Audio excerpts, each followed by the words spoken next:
Hi guys, we're back again. Today we are going to cover the second topic within our unit about viruses and bacteria and how they relate to disease, and we are going to talk about disease.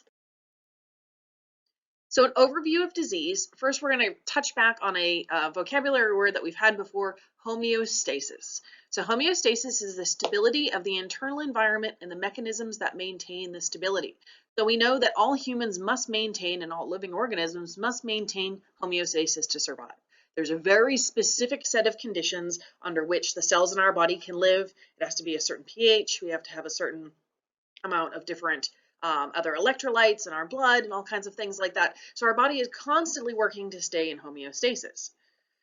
Unfortunately, homeostasis is constantly threatened. So that's why when we were talking in our conversations about cell structure, we talked about why the cell membrane is so important. It's moving things in and out of the cell to help maintain homeostasis. If an organism does not respond to these threats, it can result in disease or death. So again, you can kind of think of the human body as a very finely tuned automobile or machine. And when something gets a little bit too far out of whack, the automobile or whatever the machine's job is, it's not going to be able to do it. And so humans are kind of the same way. If something threatens a homeostasis and it gets past and it's pretty narrow margin of error, when it gets past that, we're no longer able to function in the way that the organism would naturally. So one of the reasons for that is bacteria and viruses, and we'll talk more about that. So bacteria and viruses may infect organisms and disrupt homeostasis, and this has impacts on life functions. Some bacteria and viruses have a greater impact than others, just in the same way that if you have a small leak of a certain kind of fluid in your car, that's going to have less of an effect as opposed to, your entire engine seizing up and blowing up. Obviously, you wouldn't be able to use the car at all. So some diseases are more severe than others.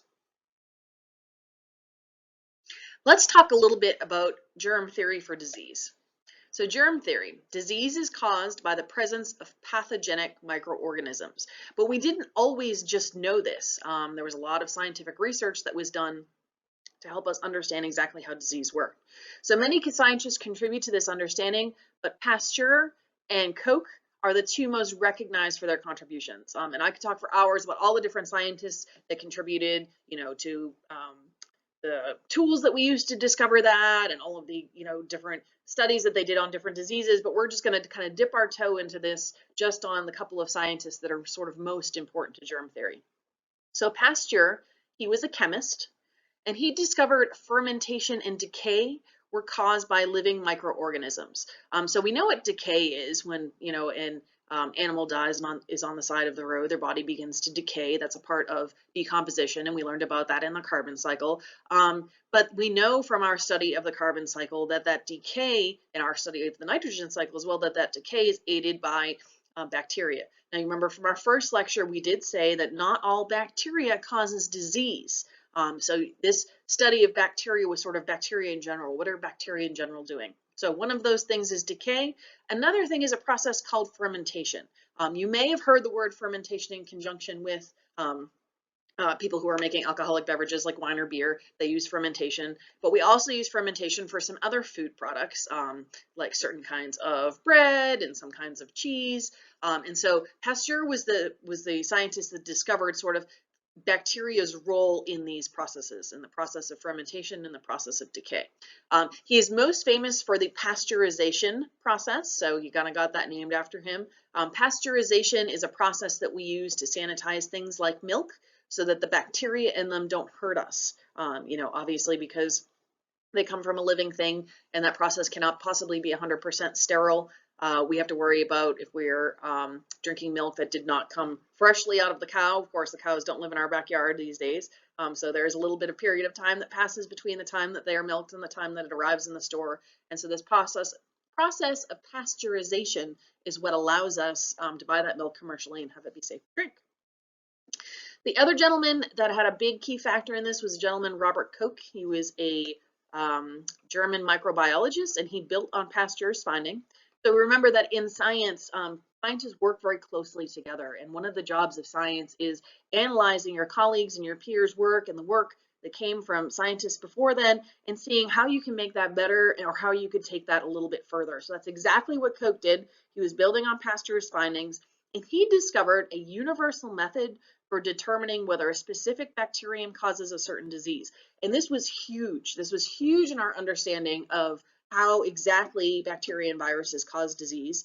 Before then, we didn't really have that cause and effect relationship. And so Koch really opened that up for us. So Pasteur and Koch were both instrumental in our understanding of disease causing pathogens as we understand it today. So what can cause a disease? So presence of disease-causing bacteria, viruses, or fungi. And I'm going to take a moment here to reemphasize that viruses are not living things. They are intercellular parasites and they can only reproduce using another cell. So all by itself, because they can't reproduce on their own, they do not qualify for being a living thing. There is also the indication that they cannot respond to stimuli. That would also disqualify them from being living, but the biggest thing that we're going to focus on is that they can't reproduce on their own, so they are not a living thing.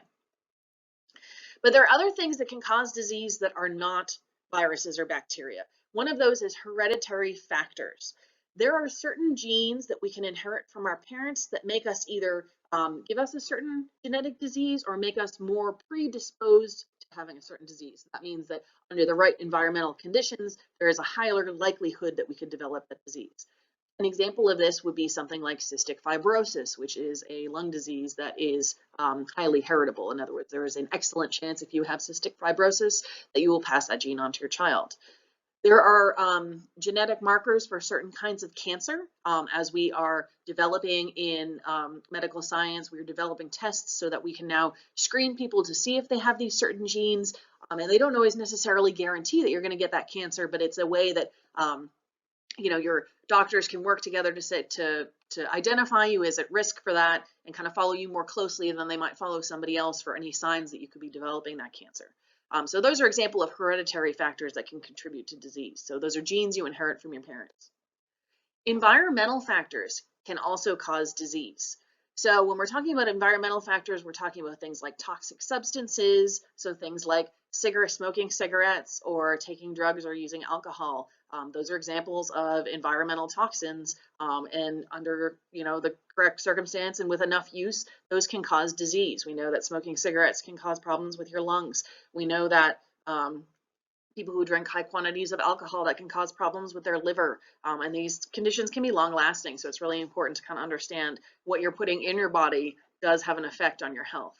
Poor nutrition is another example. So if you eat a lot of, and this is over the course of your whole life, everybody of course is going to enjoy a little treat now and then, but if your entire diet is made up of processed foods or your entire diet is really high in fat, eventually your body is going to start to respond to that, and you're not going to feel as healthy as you should. And there are certain diseases that come from eating or drinking a certain food or drink that isn't really the best for us. Unhealthy habits, so that would be things like if you lead a very sedentary lifestyle and you never move your body, or if you are, living with somebody that maybe, smokes in the house all the time, that's not particularly great. So that would be examples of unhealthy living habits, whether it's something you're doing or whether it's something somebody you're living with does. And then finally, exposure to mutagens. And thankfully, as high schoolers, that's not something you really have to worry about. But certain people that work in certain kind of working conditions, it is something that they have to think about. So people that work around radioactivity have to be very careful and wear a certain kind of personal protective equipment to help protect themselves from those radiation sources so that they don't damage their internal organs from that radiation. There are other medications that are known to treat certain diseases, but if you were pregnant, you would not want to take them because that could possibly harm the baby. And so that would be another example of an exposure to a mutagen that you would avoid. So there's a lot of different environmental factors that can cause disease. It's important to remember that these can show up right away, or they might have effects years down the road. So for example, if you were to start smoking this year, which I hope none of you ever will, but if you were to do that, you probably wouldn't necessarily have a problem within your first year of smoking, but if you were to carry on smoking for 50 years, that's going to have more of an effect. So it's important to remember that it's not always a right now thing. Sometimes it's something on later on down the line. So remember when you're making good choices to remember that it's not just about taking care of your body now, it's about taking care of your body so that you can enjoy a full and healthy life well into old age. The last thing that we'll talk about that causes disease is gene mutations. So cancer comes from uncontrolled cell division. So that's when a cell, I won't get into because we could spend hours talking about how cancer works and what triggers these cells to undergo uncontrolled cell division. But that is an example of a gene mutation, and so cancer would be considered a disease. And so that is another factor that can cause disease. So in addition to bacteria, viruses, or fungus, it can be hereditary factors, it can be environmental factors, and it can be gene mutations. So we're learning that disease is a really complicated thing, and sometimes it's more than one of these factors working together. So that's important to remember too. All right, so specifically in this unit, we're focusing on bacteria and viruses. So we're going to focus quickly on how they cause disease and why they're such a threat. Why do bacteria and viruses seem to be more dangerous than, say, some other things? The first ones, they can live in a variety of environments. Bacteria and viruses are both extremely resilient. Some of them have developed to live in environments where there is no oxygen. They have developed specific ways, bacteria, to survive without the intake of oxygen, which is pretty fascinating. They can live in extreme heat and extreme cold, depending on the virus or bacterial cell. And so they can live in a variety of environments. We can't see them is the biggest thing. So, you're hearing in the news right now about, washing your hands and maintaining a safe social distance. And that's because we can't see these virus particles or bacteria from somebody that may be sick. We cannot physically see them. We do not know if we have harmful bacteria or harmful virus on our skin. And so we need to make sure that we're always practicing good hygiene, sort of just in case. We always want to assume that before we touch our face or put our fingers in our mouth, we want to make sure that they're nice and clean, so that we're not accidentally ingesting any bacteria or viruses. The biggest thing is that they reproduce so fast. They reproduce a lot faster than most of the other cells in our body, and so they can overwhelm our body pretty quickly. Particularly certain kinds of viruses can duplicate millions of times in a very short amount of time, and quickly overwhelm the body. So this allows them also to evolve adaptations and populations quickly. So if there's a particular mutation in the bacteria or virus that makes it better adapt to living in whatever environment that is, whether it's in a living organism like us, or there are certain kinds of bacteria that live in, vents where the water is very hot in the ocean, whoever, just like everything else in evolution, whoever is better at staying alive until they can reproduce, they're going to pass on their genes, and the same goes for bacteria and viruses. So because they reproduce so fast, and I think we talked about that a little bit. We were talking about the evolution of bacteria. Sometimes they can evolve faster than we can keep up with our understanding of them, and that's why sometimes disease can be difficult to treat. All right, and so we'll talk very quickly about bacterial diseases, how they make us sick exactly, and how viruses make us sick exactly. So bacterial diseases, they first invade the organism. So they get in somehow, whether that is through a cut, whether that is through being ingested, so that sometimes you can breathe them in depending on the organism. They challenge your immune system. So they trigger an immune response, which you probably have talked about in health class, that causes the body to come under stress. So when your body is trying to fight off an infection, the body has less energy and resources to put towards normal bodily functions, and that's part of why you feel kind of yucky and tired when you're trying to fight something off, because your body is sort of pausing on its normal duties to go ahead and focus on killing whatever this is that isn't supposed to be there in the body. Once bacteria gets established, it starts using cells for food. So it literally breaks down cells in your body so that it can feed itself, which of course isn't really great for us because we usually need all of the cells in our body. And it breaks down healthy cells and tissues. So it's not things that we don't need, it's healthy cells and tissues that, again, are performing their normal functions. So that does have an effect on us. Once they do that, they release toxins that can travel to different tissues throughout the body once it gets into the bloodstream.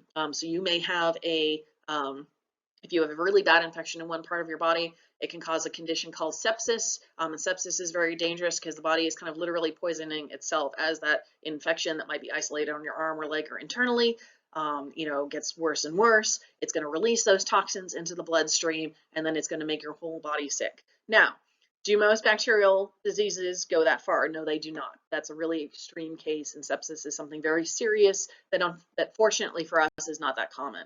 But that is kind of an extreme example of what happens when bacteria gets out of control. And then viral diseases. How do viruses cause disease? Well, viruses are a little more complicated because they target specific tissues. So bacteria is just kind of an equal opportunity, for the most part, is an equal opportunity disease causing agent. They'll just kind of be happy wherever they can get in. Whereas viruses, they're something that they are very specifically interested in. So for example, coronavirus, COVID-19, targets tissues in the respiratory tract. as far as we know right now. We are learning new things about COVID every day, but we're pretty solid on this that it is targeting tissues in the respiratory tract. That's why you may have heard people talking about on the news that the testing for COVID, they have to stick a swab down your nose, and kind of, people trying to add some lightheartedness to all of the serious in the news, say, gosh, I didn't know that like you could get a swab that far back in my nose. And that's because it's targeting the tissues that are way back in your sinuses back here. So that's where they have to test for that, because they know that the virus particles are very interested in targeting that specific area. So they invade those target cells and they hijack their protein expression mechanisms. So in very simple terms, they are turning those particular cells into virus-making factories. And they do that very, very quickly. And so that's how they make us sick, because then those virus particles go on to inject their information into other target tissues and so on and so on. And so we'll stop there. That's going to be kind of our very brief 15-minute run through disease. The final lecture that I will talk about next is how our body defends itself. So hopefully now you should be kind of well on your way to thinking about what bacteria and viruses you might want to talk about for your project. If you have any questions about the project, please hit me up on Remind. If you have not joined Remind yet, please do so. I know that you guys have a lot of different things coming at you and different teachers wanting you to do different websites, and you guys are doing such a great job keeping up with all of that, and we're so proud of you guys. But I like Remind because I am able to sort of message back and forth with you directly. It goes straight to my phone. So if you have a question and it's not during normal school hours, I'll have a much better chance of responding more quickly to you. So if you were able, go ahead and download that and get hooked up with Biology on Remind so that I can communicate with you guys. If not, always feel free to email me with any questions about the project. And I know that the due date for the project is after spring break. It's, I believe, due at the end of the day on Wednesday after spring break. I don't expect you to work on it over spring break if you don't want to. If you have been kind of started thinking about it today, you have Thursday and Friday, and then you have 3 days in the week after we come back for spring break. So if you want to work on it over spring break, fine, but know that I don't expect that you're going to have to. You should be able to finish it in the 5 full days that you have from now. So anyway, questions about that, please feel free to email me, and I will see you guys in the next lecture. Bye.